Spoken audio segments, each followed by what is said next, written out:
nesse horário, vai conversar com um especialista que é amado, aclamado pelos nossos ouvintes, que é o professor Leonardo Trevisan. Professor Leonardo Trevisan, professor de Relações Internacionais da ESPM, e costuma nos explicar de forma bem didática os principais temas envolvendo geopolítica, envolvendo negociações internacionais. Professor, bom dia, obrigada por nos atender num sabadão de manhã mais uma vez. Bom dia, Carla, bom dia, Ivan, bom dia a todos que nos escutam. Eu que agradeço o convite de vocês. Vamos lá. Professor, Donald Trump confirmou, que amanhã tem sim encontro com o presidente Lula. Ele diz que pode reduzir o tarifaço sobre produtos brasileiros, mas ele cita circunstâncias certas aqui nessa fala. E eu queria saber do senhor, professor, o que seriam circunstâncias certas para Donald Trump e qual é a sua expectativa com relação a esse encontro? Eu tenho a desconfiança que se você fizer essa pergunta para o Donald Trump no Salão Oval, ele também não sabe a resposta. Eu tenho um certo medinho disso, porque, você sabe, ele fala uma coisa hoje, daqui. Às vezes não é nem no dia seguinte, é no mesmo dia ele já muda de ideia. Então tá bom. Mas, levando-se em conta essa imprevisibilidade, todo esse clima imprevisível quando se fala de Donald Trump, levando tudo isso em conta, o fato real é que a diplomacia brasileira e a diplomacia americana chegaram a alguns pontos de acordo. Isso é notório, isso é visível. Naquele encontro, há 10 dias atrás, em que o chanceler brasileiro Mauro Vieira, foi encontrar-se com o chanceler americano Marco Rubio. Os dois, cada um levou o seu time, mas o encontro durou 1h10, mas 15 minutos iniciais desse encontro, os dois chanceleres se fecharam numa salinha e conversaram a sós. Olha, mesmo nem eu, nem você, nem ninguém sabe exatamente o que é que eles falaram. O fato real, cara, é que quando eles saíram da reunião, o clima era outro, tinha desanuviado. O que é que o Brasil disse, o que é que o Brasil ouviu, o que os Estados Unidos ouviram do Brasil e disseram. Primeira coisa, o Brasil pertence ao mundo ocidental. O Brasil vai fazer negócios com a China até certo ponto. A prova disso é que o Brasil não assinou, e isso tenho certeza, não estava lá, nem ninguém estava, mas eu tenho certeza que isso aí foi dito para o Marco Rubio, o americano. Nós não assinamos a Rota da Seda chinesa, aquela Belt and Road Initiative, que quase 160 países no mundo assinaram. O Brasil não assinou. Então, o que isso significa? Que tem um limite na inserção do Brasil na geopolítica chinesa. Isso aí é música no ouvido do Trump. Isso tudo era o que ele queria ouvir. É isso que eles têm receio, porque a China está entrando pesado aqui no Brasil com investimentos, o Brasil vende bastante para eles e, de algum modo, os americanos ficaram preocupados. Opa! Lembra daquela frase do Peter Hegseth, que é aquele ministro da Defesa, todo bravinho, Vou pôr ordem no nosso quintal. O quintal era a gente, era a Latinoamérica. Então, eles levaram uma resposta dele. Por outro lado, ouviram dos americanos que os empresários americanos estavam na orelha do Trump.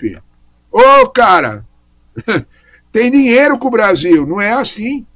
São 6 mil empresas americanas. São 10 mil nossas, mas são 6 mil deles que fazem negócio de cadeia de produção entregada. O que isso quer dizer? Fabrica uma coisa, um pedaço nos Estados Unidos, traz aqui, completa, leva de volta. Fabrica um pedaço aqui, leva lá. Porque é vantagem. São décadas que se faz isso, não é de hoje. E de alguma forma os americanos estavam pesando isso. Claro que tem o agronegócio, café, carne, tudo isso. Mas, sem dúvida nenhuma, o aspecto geopolítico, ficar do lado do americano, pesou e o clima desanuviou. É essa a circunstância certa. De algum modo, o Brasil vai preservar isso nesse encontro na Ásia e vai receber dos americanos uma redução nas tarifas. Pois é, professor. Quando as tarifas começaram a ser, enfim, a saírem, né, os decretos do Trump, os tarifaços no geral com outros países, e aí quando veio com o Brasil, a gente parecia, e pelo que vimos na imprensa e tudo, acuado nesse cenário geopolítico, né? Parecia uma coisa que os Estados Unidos fez, está feito, o Brasil vai ter que se virar, e de repente os impactos, obviamente, foram sentidos, mas não foi o fim do mundo, né? Não foi o apocalipse. E isso citou aí a situação dos empresários americanos, né? Hoje o que o Brasil tem de poder na mão de negociação é diferente do que tinha lá no começo, né? O que mudou? Eu te faço essa pergunta porque é o que a gente está falando aqui, né? O Lula disse que o Trump ainda não fez exigências, o Trump falou que sob certas condições poderemos fazer algum acordo, mas o que mudou de lá para cá num poder de negociação do país? É só esse contato diplomático que abriu as portas ou tem mais coisa aí? Ah, meu caro, tem um subtexto, tem uma coisa escondida aí na tua pergunta que é ótima, Ivan, né? Que é muito boa, que é o seguinte: quem é que manda no gosto, quem é que manda na vida de todos nós? Eu, você, o Trump, a Carla, o porteiro do prédio, o que é que manda na vida da gente? É a ideologia, é o que a gente acredita, são os sonhos, ou é o bolso? Né? Quem é que manda? Né? Manda para o americano também. Quando saíram os resultados de agosto da pauta de exportação, a Câmara de Comércio americana aqui no Brasil botou a mão na cabeça e imediatamente falou com Washington. Eles têm outro freguês. O comércio brasileiro de agosto provou que reduzindo a venda, agosto, 18%, setembro foi pior ainda, reduziu 20%. As vendas para os Estados Unidos, o comércio brasileiro, a venda brasileira para fora cresceu 3,7%. Opa! Quer dizer que se eu não frequento a padaria americana, tem outras padarias que querem comprar meu pão? É isso aí. Quando esse assunto chegou lá, os americanos também trataram de botar a cabeça no lugar. Porque o freguês, existiam outros fregueses para os produtos brasileiros que não os americanos. Eu vou dar um exemplo concreto. Carne. As pessoas perguntam, a carne não caiu de preço aqui. Sabe por que não caiu de preço? Porque continuou vendendo para fora, até mais do que vendia. China comprou, Filipinas comprou, Indonésia, essa onde o Lula está agora, que fez negócio, comprou, Egito comprou. Então, não vendeu para os americanos porque o preço ficou muito caro, eles não iam poder pagar? Ok. Tem quem compra no preço brasileiro. Isso aconteceu com muitos produtos. E, de alguma forma, isso respondeu aos americanos as duas situações.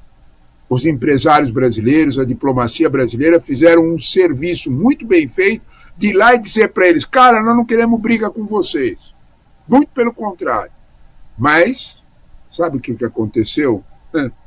Desculpa, cara, se você não quer comprar, tem quem quer. E aí os americanos puseram, de alguma forma, o clima para funcionar. Esses aspectos, você lembrou muito bem, é que o Brasil se defendeu de uma forma, do ponto de vista do comércio internacional, competente. Os empresários brasileiros souberam fazer negócio em outros lugares. A diplomacia brasileira econômica agiu no mundo inteiro. E houve uma espécie de solda, sabe, Ivan? Uma solda entre os empresários brasileiros. Lembra daquele dia que logo que saiu o tarifaço, de manhã, o Alckmin, vice-presidente da República, foi falar sobre agronegócio? Atrás dele estavam todos os grandes players do agronegócio brasileiro. As brigas entre eles, tudo isso esquecida. Nós temos uma coisa maior que é vender para fora. De tarde foi a indústria, todos atrás. isso teve sentido, sabe? De algum modo, quando se trata de comércio internacional, nós fazemos muita bobagem, né? Mas quando se trata de comércio internacional, nós estamos fazendo a coisa certa. E os americanos perceberam. Nesse sentido, professor, o que seria um bom resultado da reunião entre Lula e Donald Trump? Seria a queda desse tarifaço sobre produtos brasileiros e a gente voltar a fazer os mesmos negócios com os Estados Unidos? Olha, primeiro de tudo, sem dúvida nenhuma, é isso que todos nós queremos. Né? Um tarifaço que seja equânime com outros países. Né? A Europa recebeu 15%, o Japão e a Coreia 20%, nós não podemos ficar nos 50%. Né? Está todo mundo percebendo o tom dos Estados Unidos e sabe, Carla, nós temos que entender. Sabe por que a Europa baixou a cabeça com os Estados Unidos? A Ursula von der Leyen foi lá negociar, lá na Escócia, esperou o Trump jogar golfe. Sabe por quê? Porque no ano passado, 2024, a Europa vendeu 642 bi em dólar para os americanos. É o grande mercado consumidor. O Brasil não pode se dar o luxo de perder esse mercado. Tem quem compra? Tem. Mas a nossa situação pode ficar melhor se a gente ficar integrado com os americanos e não jogando fora o primeiro PIB do mundo. O PIB deles é grandão, viu? O PIB deles é de 30 trilhões. Para fazer uma comparação, o nosso é de 2 e pouquinho, 2,3. Ó a diferença. Né? Todos os PIBs ficam bem diferentes quando você faz a comparação com os Estados Unidos. O terceiro PIB do mundo, a Alemanha, é 4.500, em tri. E deles é quase 30. Quando você compara isso, você fala, é uma sociedade de grande consumo, não interessa para nós perdermos esse mercado. Não interessa para nós ficarmos numa situação de confronto com o poder americano real. Né? Aqueles navios que eles puseram lá na Venezuela para assustar a Venezuela, etc., são bem reais. Então tem o poder militar, tem o poder econômico, não convém para nós. De alguma forma, é conveniente nós mantermos o que sempre tivemos nos últimos 200 anos, uma boa amizade com os americanos. As tarifas, de certa forma, vão representar isso. Se elas recuarem para 20%, tá bom, já é um bom negócio que nós vamos estar mais ou menos parecido com o padrão que ele está cobrando de quase do mundo todo. O Ivan está aqui? Ih, perdemos o contato com o Ivan. Não estou conseguindo ouvir a voz do Ivan.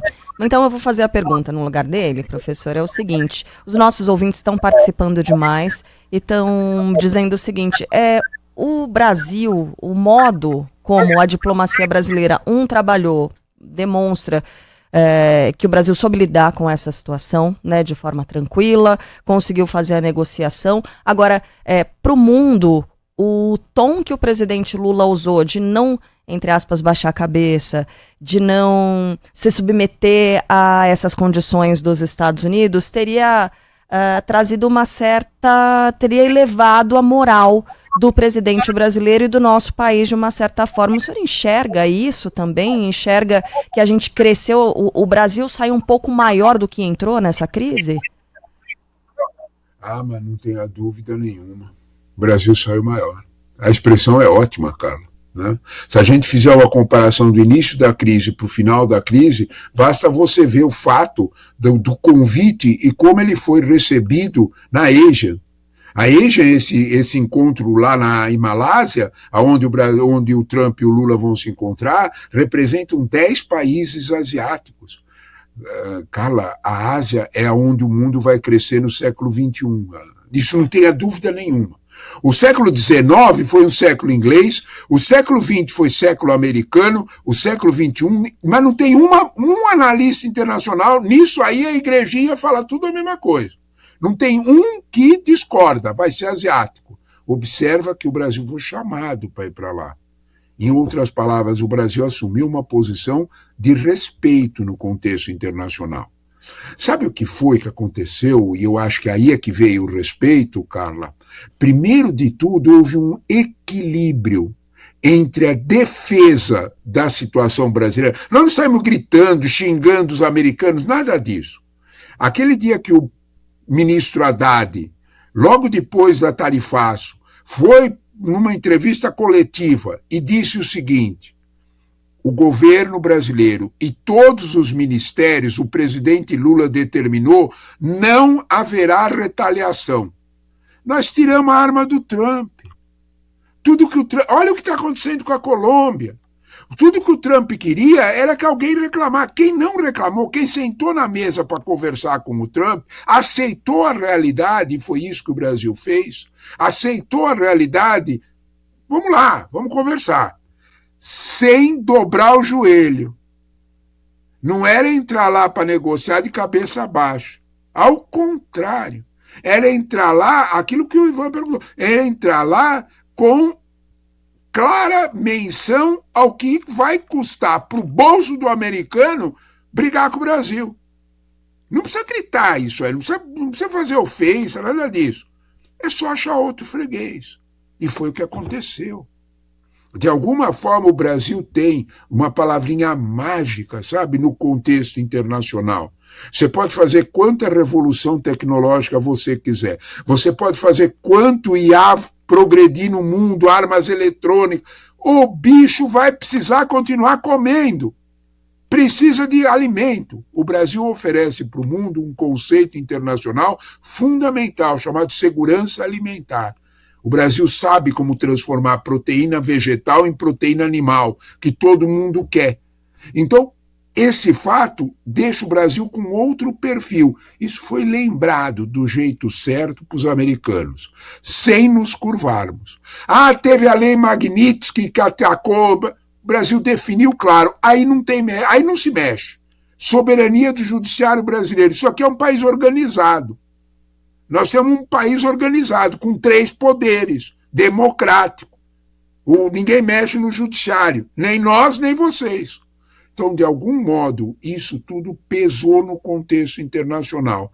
Sabe, Carla, a tua pergunta é boa, porque eu acho que o Brasil entrou nessa crise com os Estados Unidos de um jeito e saiu de outro, melhor para nós. Tá?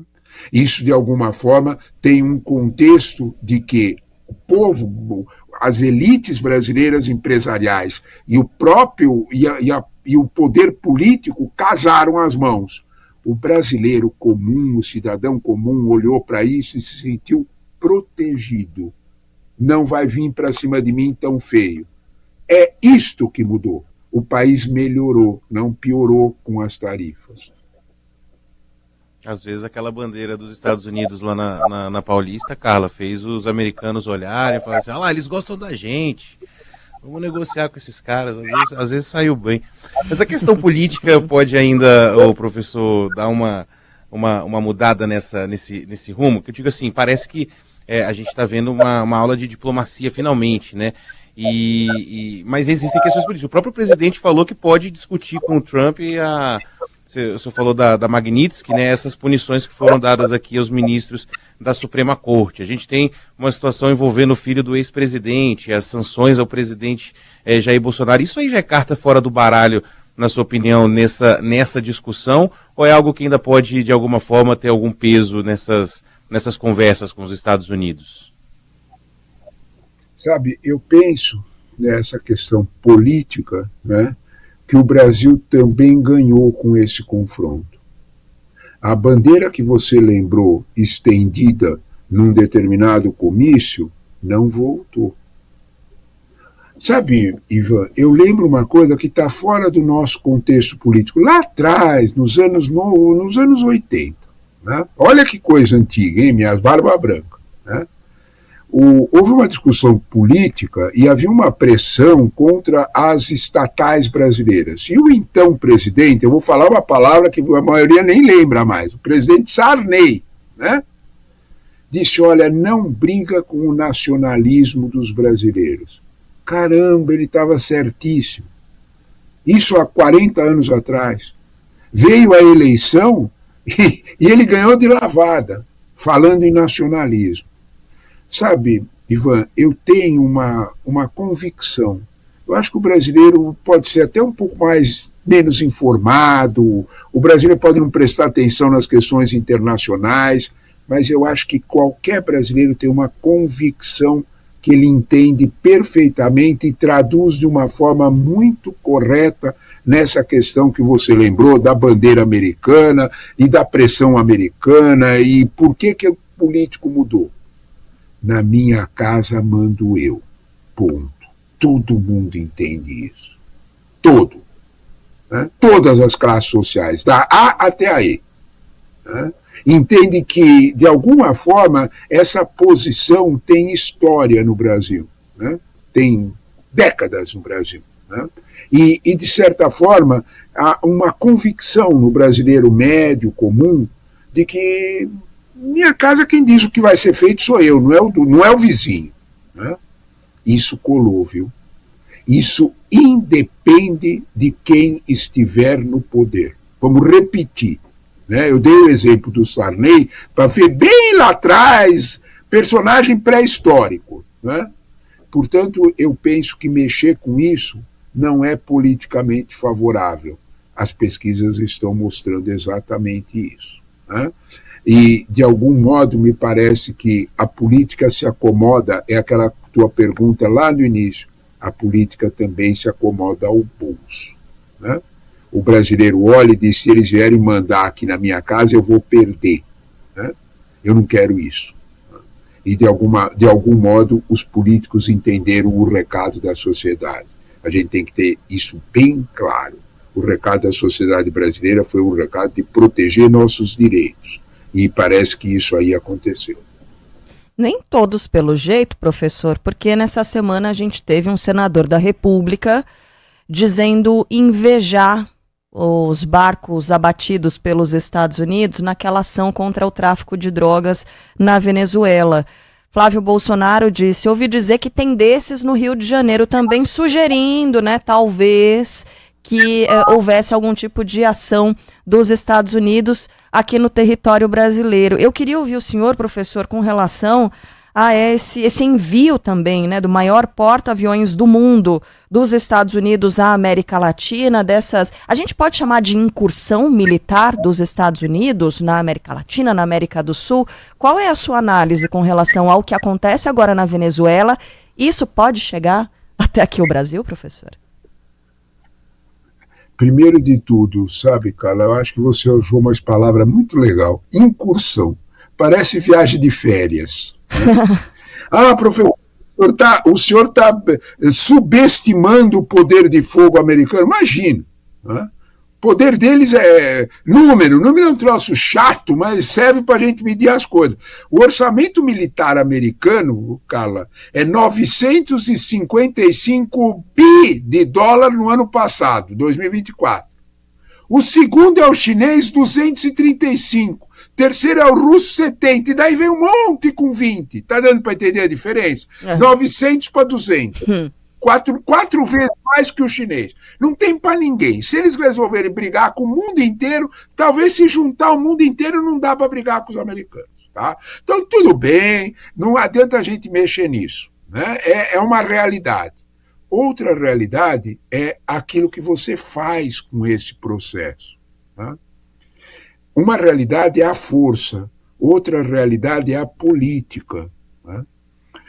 O que está acontecendo com esses barcos americanos, a gente precisa entender muito calmamente, bem, é que o presidente Trump precisa fazer acenos, eu não diria mais semanais, ele tem que ser acenos diários para a sua base, porque ele está perdendo voto.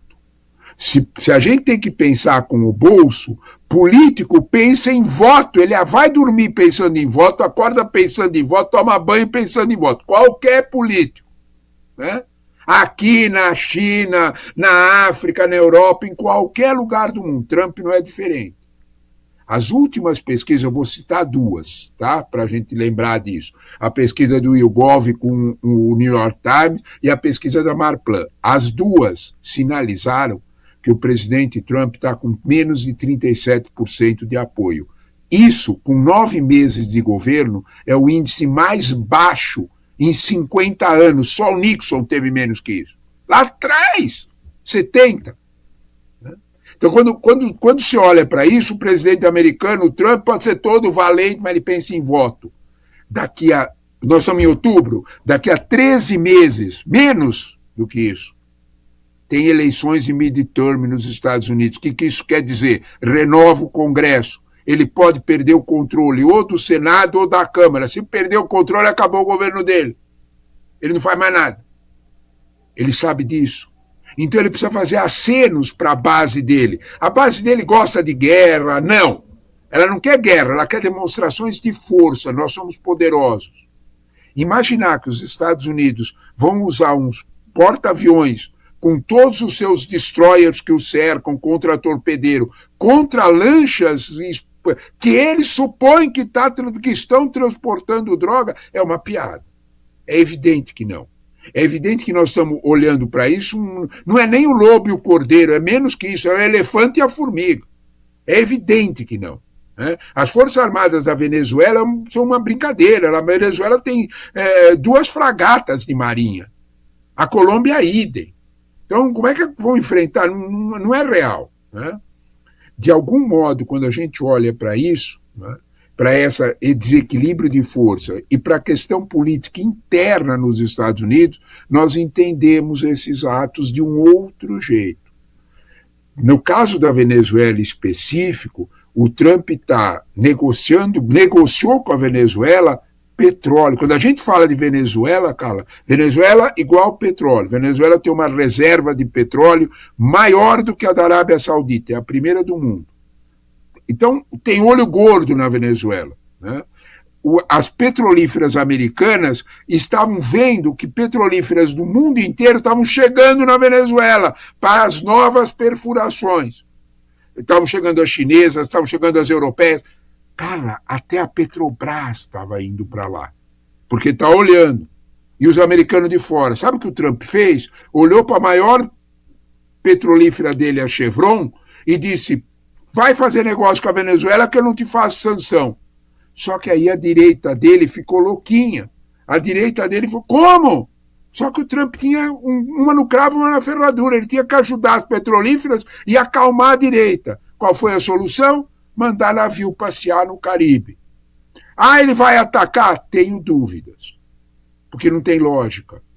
Porque, primeiro de tudo, ele prometeu para o eleitor americano na campanha eleitoral que não ia fazer nenhuma guerra. Isso é sensível para os Estados Unidos. Professor, então eles querem força sem guerra? É contraditório, sim.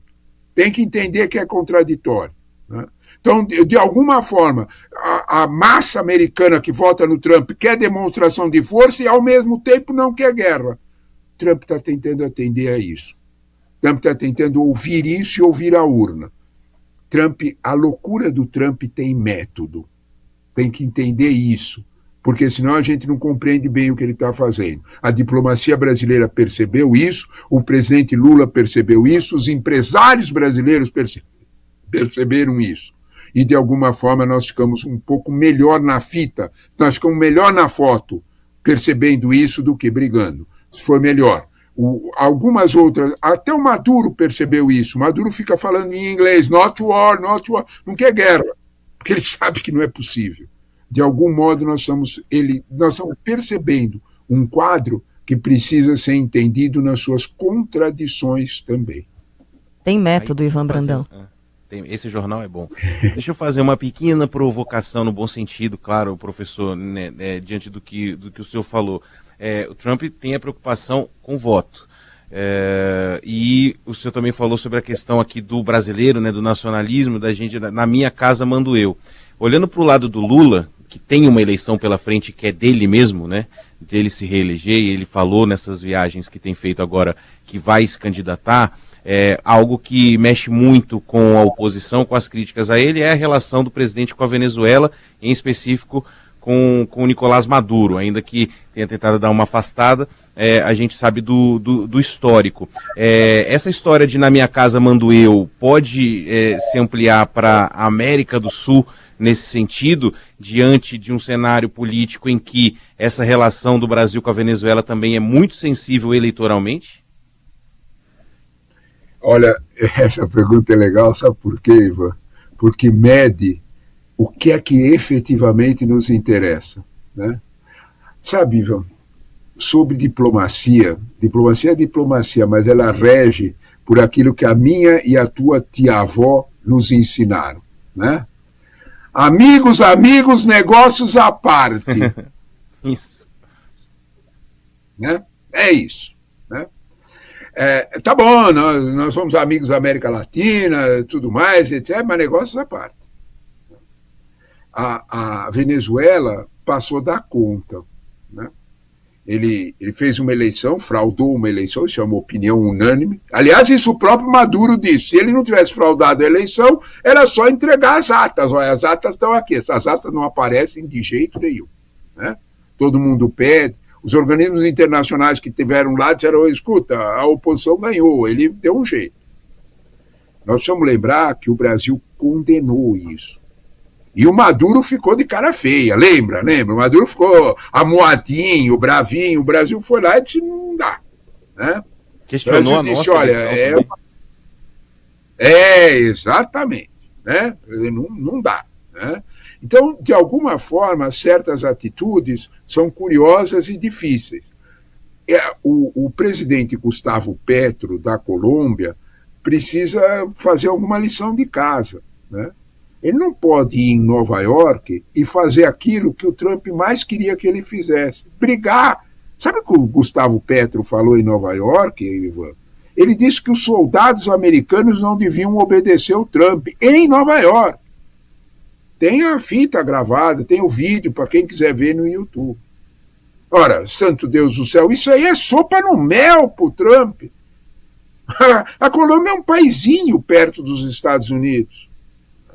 Dá oportunidade para o Trump fazer esforço, falar para suas bases. Quem errou foi o Gustavo Petro. Para que ele fez isso? Exatamente por isso, o Haddad foi lá e disse, numa negociação coletiva, ninguém vai fazer retaliação nenhuma.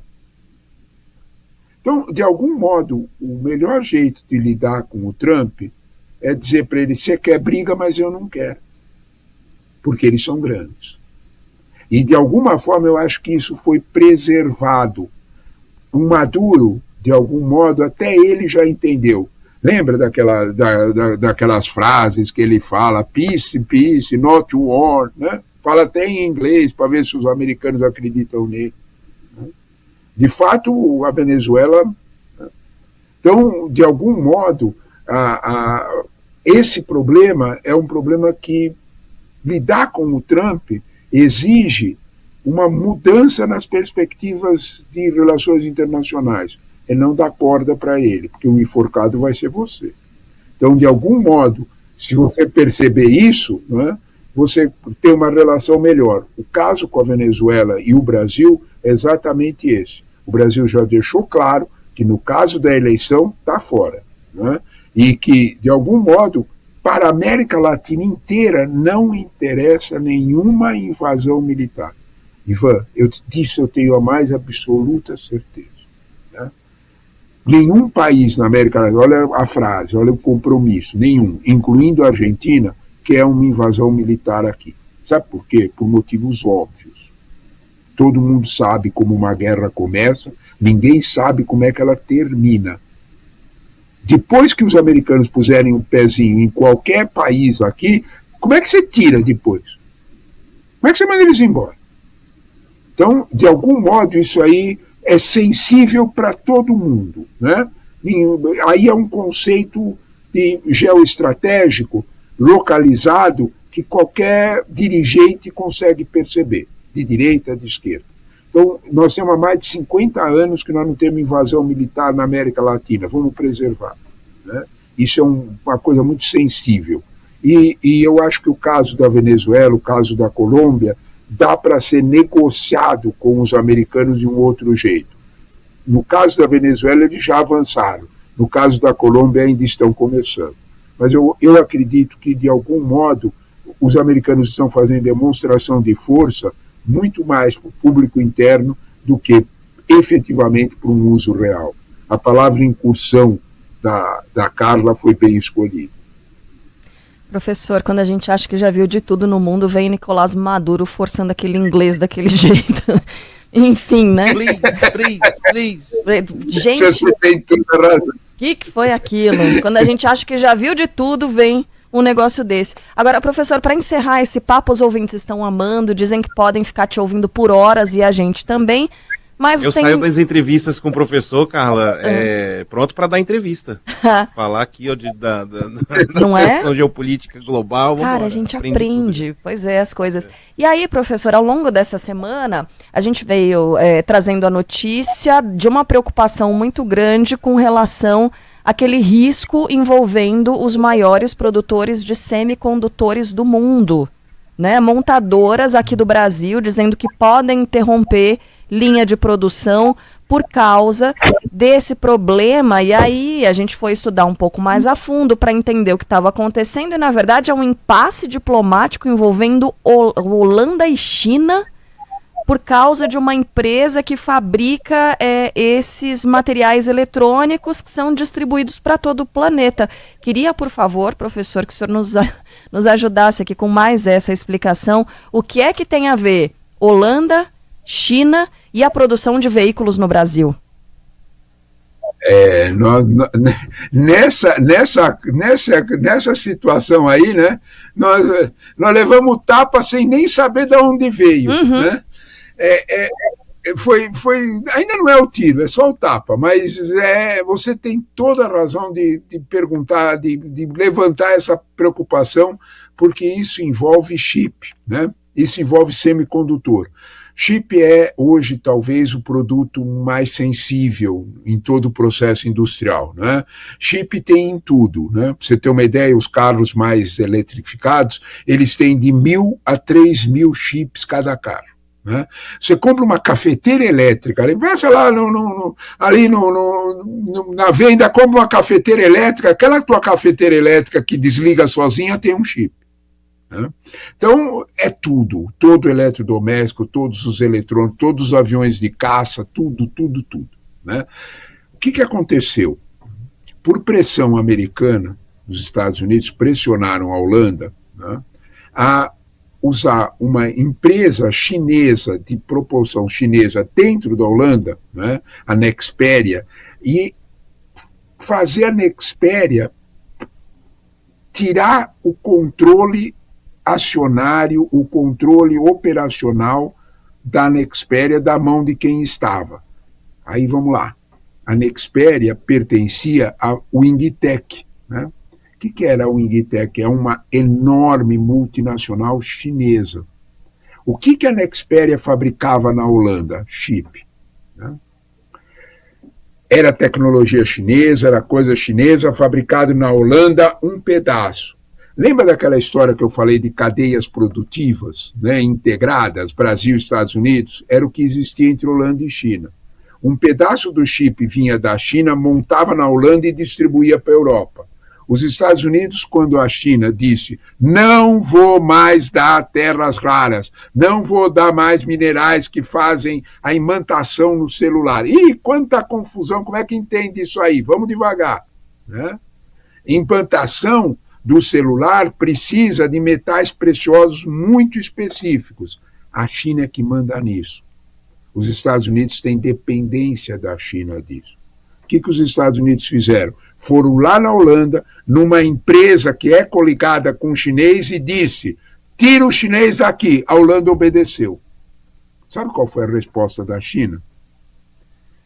Nós não paramos só de oferecer as coligações que a Nexperia tinha com a Holanda. Nós cortamos as coligações para chip com o mundo inteiro. Tudo que comprava da Nexperia, nós não entregamos mais. Se você me disser, peraí, professor, o senhor está querendo dizer que o tiro saiu pela culatra, no caso dos americanos se meterem numa empresa chinesa dentro da Holanda? Isso, saiu. É esse o problema que chegou aqui. Não é aqui só. É para todo mundo que tem indústria um pouco moderna. Fabricar carro vai ficar difícil. Né? Isso já aconteceu na pandemia. Na pandemia nós já tivemos um gostinho disso. O carro estava vendido, comprado, pago e não podia ser entregue porque não tinha chip. Pode acontecer outra vez. O que é que os chineses estão querendo dizer? Seu Trump, seus Estados Unidos, nós não temos medo de vocês. Ao contrário, é vocês que não têm medo da gente. De alguma forma, os americanos foram lembrados que, no caso desses minerais das terras raras, os chineses não têm só 60% da posse dos minerais, eles têm 90% da industrialização desses minerais e 100% do processamento. Professor, o que isso quer dizer? Vamos lá, vamos explicar de um jeito simples. O Brasil diz que tem terras raras, tem aqueles 17 metais. Os americanos vieram aqui e disseram, queremos participar. Carla, você sabe o que vai acontecer se nós fizermos isso, tirarmos esses minerais do chão aqui no Brasil? Nós vamos ter que mandar esses minerais para a China serem processados, para eles virarem chip. Ninguém tem esse processo, são só os chineses. É isso que está acontecendo. Os chineses deram um alô para os americanos, seguraram as exportações só para de algum modo o mundo inteiro ver o que vai acontecer se for uma briga real com a China. Professor, o senhor está querendo dizer que os americanos têm poder militar e os chineses desenvolveram certas estruturas econômicas que são muito mais poderosas? É isso aí mesmo. É isso aí mesmo. Você reparou que o Xi Jinping não grita? Você reparou que o Xi Jinping não fala alto? Aliás, ele nem dá declarações, ele fica quieto. Quem vai procurá-lo para conversar com ele é o Trump. É mais ou menos isso que a gente tem que entender. Chegou no Brasil o problema? Não foi só no Brasil. A ameaça é para o mundo inteiro. Mas ela é dirigida essencialmente a que os Estados Unidos tenham um outro tipo de relacionamento econômico com a China. E parece que é isso que vai acontecer. A gente sai melhor e sai pior depois de conversar com o senhor, professor, porque a gente entende mais as coisas. É bom por um lado, mas por outro lado a gente fica muito preocupado. É aquilo que você falou, not war, pelo amor de Deus, quando a gente pensa que viu tudo, não é bem assim. Não é bem assim. Professor Leonardo Trevisan, professor de Relações Internacionais da ESPM e um queridinho dos nossos ouvintes. Professor, bom fim de semana. Obrigada por nos atender mais uma vez. Até a próxima.